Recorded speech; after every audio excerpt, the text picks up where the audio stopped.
அபார கருணா சிந்தும் ஞானதம் சாந்தரூபிணம் ஸ்ரீ சந்திரசேகரகுரும் பிரணமாமி முதான்மகம்.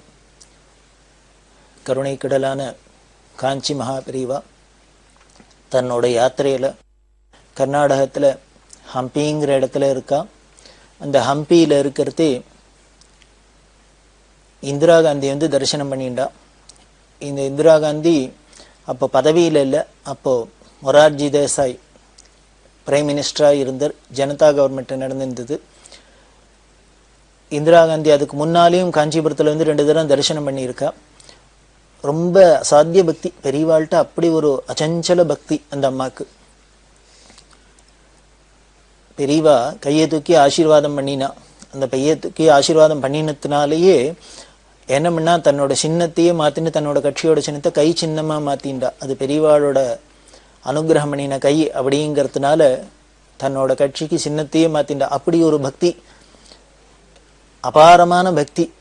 அரசியல் தலைவர்களில் இந்த இந்திரா காந்திக்கும் எம்ஜிஆருக்கு பக்தவத்சலம் முதலான பல பேருக்கும் ரொம்ப தீவிரமான பக்தி. எல்லாருக்குமே நிறையா தலைவர்களுக்கு பக்தி உண்டு அப்படின்னா கூட இவாளெல்லாம் குறிப்பிட்டு சொல்கிற அளவுக்கு அந்த அளவுக்கு ஒரு தீவிரமான பக்தி இந்த அம்மா தரிசனம் பண்ணிண்டா. அதுக்கு முன்னால் இருந்த தரிசனங்கள்லாம் பெரியவா பேசலை. இப்போ இந்த ஹம்பியில் தரிசனம் பண்ணுறதே பேச முடியுமா இருந்தது, பேசிண்டா. பெரியவா என்ன பண்ணா, அதுக்கு பெரியவா சொல்கிறா ஏன் பேசினா அப்படின்னா, அந்த அம்மா பதவியும் போனதுனால அதுக்கு முன்னால் இருந்த தன்னோட ஆட்சியில் என்ன பண்ணிட்டா, அந்த எமர்ஜென்சி அப்படிங்கிற ஒரு விஷயத்தை கொண்டு அதில் ரொம்ப அவளுக்கு சில கஷ்டங்கள், எல்லாருக்கும் பல பேருக்கு பல கஷ்டங்கள் ஏற்பட்டு இவாளுக்கு ஒரு கெட்ட பேர் வர முடியுமா ஆயிடுத்து. அந்த தாபம்லாம் இருந்தது. அதுக்கப்புறம் என்ன ஆயிடுத்து, அதுலேயே எலெக்ஷனில் தோற்று போய் வேறு கவர்மெண்ட் இந்த அம்மாவுக்கு திரும்பி அதே சிரமங்கள்லாம் வந்தது. இந்த அம்மா ஒரு காராகிரகத்தில் வாசம் பண்ணுறப்பெல்லாம் கூட இருந்தது. அதெல்லாம் ஆகிதான் இப்போ பெரியவாள்கிட்ட தரிசனம் பண்ணுற. அப்படி தரிசனம் ஒரு சிரமப்பட்டுட்டு வந்திருக்கிறதுனால ஒரு ஆறுதலுக்கு வாய் வார்த்தை பேசணும் அப்படின்ட்டு தான் பெரியவா அங்கே ஆறுதலுக்கு அந்த அம்மாட்ட பேசினது. பதவியில் இல்லை, இப்போ வந்திருக்கிறதே பெரியவாள்கிட்ட மனம் விட்டு பேசினா. பெரியவா சொல்கிறா பின்னால் ஏகாமிரத்தில் சொல்கிறதே, அவள் பாவம் மனசு நொந்து போய் வந்திருக்கா, சிரமப்பட்டு வந்திருக்கா, அதனால் ஆறுதலாக இருக்கட்டுமேனு நான் எப்படி இருக்கேன்னு, க்ஷேமாக இருக்கா சௌக்கியமாக இருக்கான்னு விசாரித்தேன். அதுக்கப்புறம் நான் இப்படி 1-2 தான் வார்த்தை விசாரித்தேன். அவள் தான் 1 மணி நேரத்துக்கு மேலே தன் மனசை திறந்து எல்லாத்தையும் கொட்டி தீர்த்துட்டு அழுதுட்டு போகிறா அப்படின்னு பெரியவா சொன்னான். அப்போ பெரியவா கேட்குறா என்ன பண்ண போகிற அப்படின்னு. குழந்தைகள்லாம் சௌக்கியமாக இருக்கா, நீ என்ன பண்ண போகிற அப்படின்னு கேட்குறதே அந்த அம்மா பிரார்த்தனை பண்ணா, மகாராஜு உலகத்துக்கே அனுகிரகம் பண்ணுறேள், ஆசீர்வாதம் பண்ணுறேள், அதனால் உலகத்துக்கு ஆசீர்வாதம் பண்ணணும், நாட்டு ஜனங்கள்லாம் சௌக்கியமாக இருக்கணும், எல்லாருக்கும் ஆசீர்வாதம் பண்ணணும் அப்படின்னு பிரார்த்தனை பண்ணிட்டான். இந்த பிரார்த்தனை பெரியவாளுக்கு ரொம்ப திருப்தியாக இருந்தது. உடனே பெரியவாட்ட கேட்குறான், ஏன் உனக்கும் உன் குழந்தைகளுக்கு என் ஆசீர்வாதம் வேண்டாமா, உன் குழந்தைகள் க்ஷேமமாக இருக்கா எப்படி இருக்குன்னு கேட்டாக்க, நீ பெரியவா எல்லாருக்கும் ஆசீர்வாதம் பண்ணும், நாட்டு மக்களுக்கெல்லாம் ஆசீர்வாதம் பண்ணும், உலகத்துக்கே ஆசீர்வாதம் பண்ணும்னு கேட்குறியே, ஏன் உனக்கு வேண்டாமா, உன் குழந்தைகளுக்கு என் ஆசீர்வாதம் வேண்டாமா அப்படின்னா, அதுக்கு அந்த அம்மா சொன்ன பதில் இன்னும் அழகாக இருந்தது. இந்திரா காந்தி சொன்னா, இல்லை, இந்திய ஜனங்களுக்கு நாட்டு மக்களுக்கு இந்த உலகத்தில் உள்ள எல்லாருக்கும் பெரியவா ஆசீர்வாதம் பண்ணணும்னு நான் பிரார்த்தனை பண்ணிட்டு விட்டேன்னா, பெரியவா அனுகிரகம் பண்ணிட்டாக்க இந்த நாட்டில் உள்ள பிரஜைகளில் நானும் என் குழந்தையும் அடக்கம் தானே, நானும் என் குடும்பம் என் குழந்தை இல்லாமல் அடக்கம்தான்.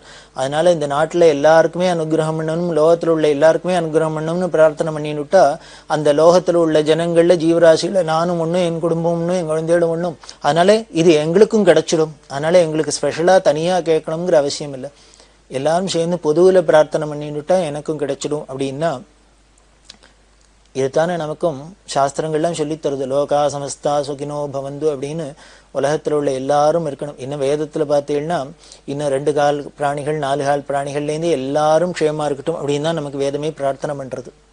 சமஸ்த ஜீவராசிகளும் க்ஷேமமாக இருக்கணும் அப்படின்னு சொல்கிறது. லோகா சமஸ்தா சுகினோ பவந்து, உலகத்தில் எல்லாருமே க்ஷேமாக இருக்கட்டும் அப்படின்னு பிரார்த்தனை பண்ணுறதெல்லாம் நமது சனாதன மதத்தோட தனி சிறப்பு. அப்படி வேதம் சொல்றது சாஸ்திரம் சொல்றதுதானே இந்த அம்மாவும் சொன்னா, பெரியவா ஆசீர்வாதம் எல்லாருக்கும் இருந்து கொடுத்தனாலே அதில் நாங்களும் அடக்கம்தான், அதனால எங்களுக்கும் அது அவசியம் கிடைச்சிரும் அப்படின்னு பிரார்த்தனை பண்ணினா. அப்படி இருக்கிறதே அந்த அம்மா தரிசனம் பண்ணிட்டு போனா. இதெல்லாம் பின்னால பெரியவா சொல்றா, அவளுக்கு அப்படி ஒரு நல்ல புத்தி வந்துருத்து. முன்னால ஏதோ தப்பெல்லாம் பண்ணியிருந்தா கூட, ஏதோ இந்த எமர்ஜென்சி சமயத்துல அதெல்லாம் டிக்ளேர் பண்ணி ஏதோ சில தவறுதல் நடந்திருந்தா கூட, மனுஷாளுக்கு உலகத்துல எப்பொழுதுமே தவறுதல் அப்படிங்கிறது, தப்பு பண்றதுங்கிறது சகஜம். ஆனா அந்த தப்புக்கு அப்புறம் நாம திருந்திட்டோம்னா அதுதான் நல்லவாளுக்கு அழகு, அதுதான் உசந்த குணம். அதைத்தான் நீங்க பெரியவா சொல்றா, கொண்டாடுறா. இப்போ எல்லாருக்கும் சேர்ந்து அனுகிரகம் பண்ணும், லோகமே க்ஷேமா இருக்கணும் பிரார்த்தனை பண்ணிட்டு போறா அப்படின்னு சொல்லிட்டு வந்தா. அப்படி அந்த இடத்துல அவ தரிசனம் பண்ணிட்டா. அப்போ விருபாட்சீஸ்வரர் கோவில்ல இருக்கிறதுக்கு தான் பெரியவாளோட குரு பரமகுருவோட ஆராதனை வந்தது. சிவராத்திரி வந்தது, மகாசிவராத்திரி. மகாசிவராத்திரிக்கு பெரியவா என்ன பண்ணினா, இந்த ஏகாம்பரம் அவர்கிட்டையும் சிம்சன் வைத்தா அப்படின்னு ஒரு பக்தர் பெரியவாள்கிட்ட கைங்கரியம் பண்றவர். இந்த சிம்சன் வைத்தாவையும் இந்த ஏகாம்பரத்தினும் சொல்லி ஒரு டின்னு நல்லெண்ணெய் வாங்கிட்டு போய் சொல்லி, அந்த வடவே லிங்கம் அப்படின்னு பெரிய லிங்கம், தஞ்சாவூர் பிரதீஸ்வரர் மாதிரி இருப்பார், அந்த வடவே லிங்கத்துக்கு எண்ணெய் எல்லாம் சேர்த்து ஒரு டின் எண்ணெய் வேணும் அப்படின்னா அது எத்தனாம் பெரிய சுவாமியா இருக்கணும்.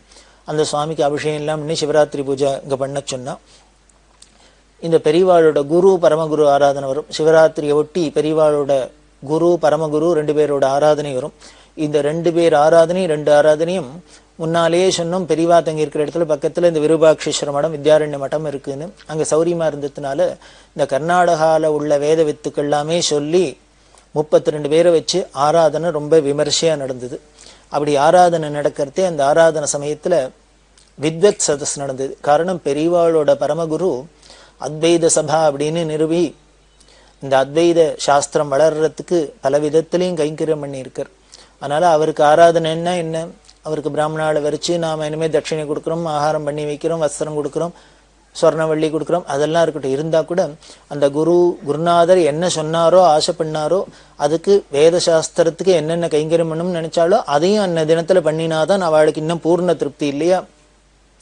நம்ம அப்பா அம்மா திதி அப்படின்னா சாத்தம்னா நம்ம சாஸ்திரோக்தமா சாத்தம் பண்றோம், அது ஒரு பக்கம் அவசியம் பண்ணத்தான் வேணும். அப்படியும் அவ திருப்தி அடைகிறா.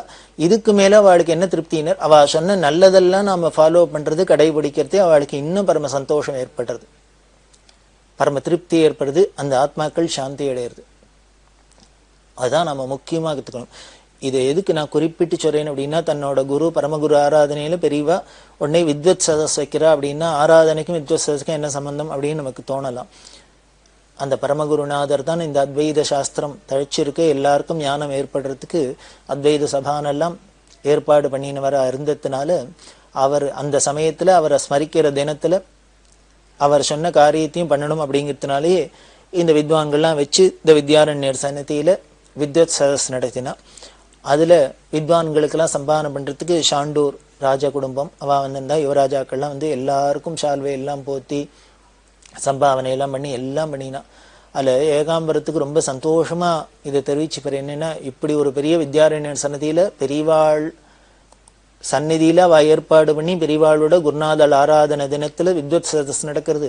பல வித்வான்கள்லாம் எல்லாரும் அந்த வித்வத் சதஸ்ல கலந்துன்னு சம்பாவனைக்கா. அந்த இடத்துல இந்த ஏகாம்பரமும் உபனிஷத்துலாம் சொன்னார் அப்படிங்கிறதுனால, பாராயணம் பண்ணினதுனால இவருக்கும் ஷால்வை எல்லாம் போட்டு மரியாதை பண்ணினா. அது அவர் பரம சந்தோஷமா பாக்கியமா எடுத்துக்கிறார். நமக்கு ஒரு சந்தோஷம் தானே இருக்கும். ஈஸ்வரனே குருநாதரே நம்மளையும் ஒரு பொருட்டா மதிச்சு நமக்கும் ஒரு சந்தோஷப்படுறாப்புல நம்மளையும் ஒரு கௌரவப்படுத்துறா அப்படின்னா அது ஒரு பெரிய கௌரவம்னா. எந்த அவார்டு வேணா கிடைச்சிடும். இது மாதிரி குரு பிரசாதம் கிடைக்குமா? கிடைச்சதேன்னு அவருக்கு பரம சந்தோஷம். இப்படி இல்லாம இருக்க பெரியவா ஒரு நாளைக்கு ஒரு தசமி அப்படின்னு சொல்லலாம். அந்த தசமியில ராத்திரி பார்த்தா 1:30 மணி இருக்கும். 1:30 மணிக்கு பெரியவாளும் விஸ்ராந்திக்கு போயிருக்கா. எல்லாரும் கூட கைங்கரியம் இல்லாலும் படுத்துன்னு விட்டா. இப்படி படுத்துன்னு இருந்தா கூட என்ன பண்ணும், பெரியவா சன்னதியில என்னமோ உள்ளூர நமக்கு ஒரு பயபக்தி இருந்துட்டே இருக்கும். அப்படி ஆத்துல என்னமோ அசந்து படிச்சுன்னு தூங்குறாப்பெல்லாம் அங்க தூங்க முடியாது, தூக்கம் வராது. முதல்ல என்ன சௌரியம் இருந்தா கூட வராது, என்னமோ ஒரு பயம் பக்தி இருக்கும். அது மாதிரிதான் இவன் என்ன பண்ணார், திடீர்னு முழிச்சு பார்த்தார். ஏகாம்பரம் முழிச்சு பார்த்தா பெரியவாளை காணும். ராத்திரி 1:30 மணி இருக்கும். பெரியவா காணுமே அப்படின்னு உடனே இவருக்கு தூக்கி ஏறி போட்டது. ஏந்துண்டு பார்த்தாக்க பெரியவா அந்த கோவிலுக்கு, அதாவது இந்த விருபாட்சேஸ்வரர் கோவிலுக்கு பின்பக்கம் தானே தங்கியிருக்கானோ, அந்த பின்பக்கத்து கோவில் வாசல்கிட்ட போய் நிற்கிறா பெரியவா. இவர் உடனே ஓடினார்.